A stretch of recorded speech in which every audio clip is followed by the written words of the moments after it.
ప్రభుత్వం నుంచి సినిమా పరిశ్రమకు పూర్తి సహకారం ఉంటుందని ముఖ్యమంత్రి రేవంత్ రెడ్డి పేర్కొన్నారు. సినిమా పరిశ్రమలో పని వాతావరణం బాగుండాలని కోరారు.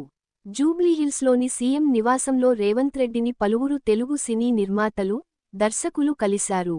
ఈ సందర్భంగా ముఖ్యమంత్రి మాట్లాడారు. పరిశ్రమలోకి కొత్తగా వచ్చేవారి నైపుణ్యాలు పెంపొందించేందుకు చర్యలు తీసుకోవాలి. ఇందుకోసం కార్పస్ ఫండ్ ఏర్పాటు చేస్తే బాగుంటుంది. స్కిల్స్ యూనివర్సిటీలో సినిమా పరిశ్రమ కోసం కావాల్సిన ఏర్పాట్లు చేస్తాం.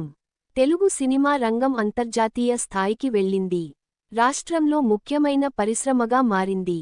పరిశ్రమలో వివాదం ఉండకూడదని కార్మికుల సమ్మె విరమణకు చొరవ చూపించాను. నిర్మాతలు, కార్మికుల అంశంలో సంస్కరణలు అవసరం.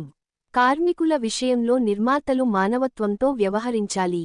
కార్మికులను కూడా పిలిచి మాట్లాడతాను.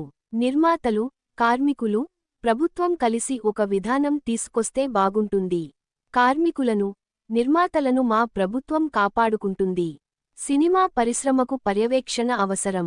ఈ రంగానికి ఏమేం కావాలో కొత్త పుస్తకం రాసుకుందాం. వ్యవస్థలను నియంత్రిస్తామంటే ప్రభుత్వం సహించదు.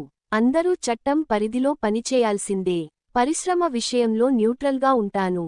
హైదరాబాద్లో అంతర్జాతీయ సినిమాల చిత్రీకరణ కూడా జరుగుతోంది.